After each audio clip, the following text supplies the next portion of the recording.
What's up, guys? Just going to do a little rundown on how I clean our EasyPro air diffuser disc. So basically what you want to do first is get yourself some muriatic acid, grab some distilled water or tap water. Basically you're going to get a 5-gallon bucket, put a gallon of distilled water in there, throw, I don't know, a couple glugs of muriatic acid in there, just I don't know, probably a cup or so, maybe quarter cup. Honestly, just a little bit goes a long way, so it really doesn't matter too much. I just did a couple splashes, and then you get your rubber air diffuser out of here. To do that, you throw it in a vise, and I just grab this top portion here, and let me see if I can get this. So I just grab this top portion here and throw that in a vise. It's not going to damage the thread since it's sticking out there.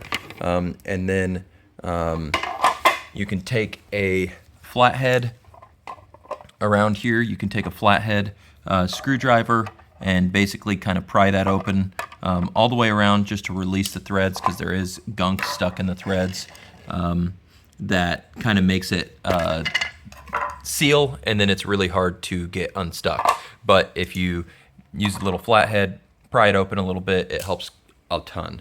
And then you basically just unscrew this top ring counterclockwise, just like you would a normal bottle cap, and you're good to go. You take that out, throw it in there, make sure it's clean as much as you can. Mine had a bunch of algae on it. You can tell that there's been a lot of sediment buildup and everything else inside of mine. It's been running for about 2 years, so there was only like 12 pores that were actually letting air out. The other thing you should probably check is your diaphragm on your air compressor, because that could also be a reason why you're not pumping enough air, so it's not filling up that whole bubble. My bad. One thing you can do is you can take this off and put compressed air in here, just from your hose reel or your air compressor, and you can blow it up, and it's called like the flex method. It flexes the bubble up, flexes it down, flexes it up, flexes it down, and it's supposed to get rid of sediment and stuff in there. But if it's algae and you have algae grown in there from running it over the winter or anything like that, it's kind of a pain in the ass. So once that sits for about a day, and you throw it in there, let it sit for about a day, all of that stuff should come right off. Make sure you throw on your gloves, take it out of there, and then put it in a baking soda and water bath, probably about half a cup to quarter cup of baking soda in your water. Basically what's that going to do is, baking soda is basic, this is acidic, and those are going to neutralize out, and you'll be good to go. You won't have to worry about the muriatic acid hurting or killing your fish. Just make sure you rinse it really well. It's also a good idea to go ahead and install the disc back in here. Make sure it's nice and tight, and then fill this with that baking soda water mixture, and then blow it out. So that should clear all of those little pores out and get you good to go. One other thing I wanted to mention is I might have these for sale.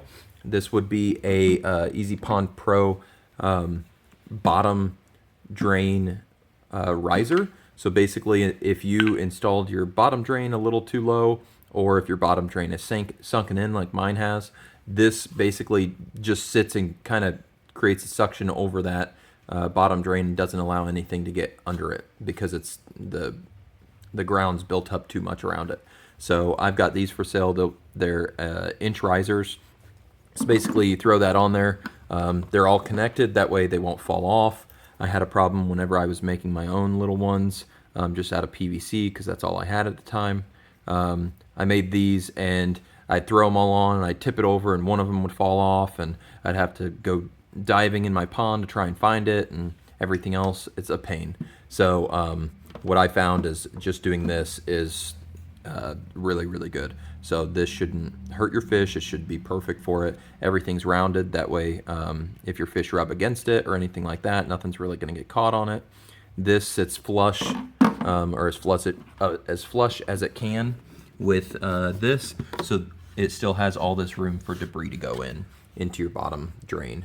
So yeah, check the description for those, or shoot me a comment or a message if you have any questions about ordering those or wanting to buy one of those, or if you have any questions on this process. But yeah, I'll try and get a video at the end of this just showing how much it cleaned it, and we should be good to go. Thanks, guys.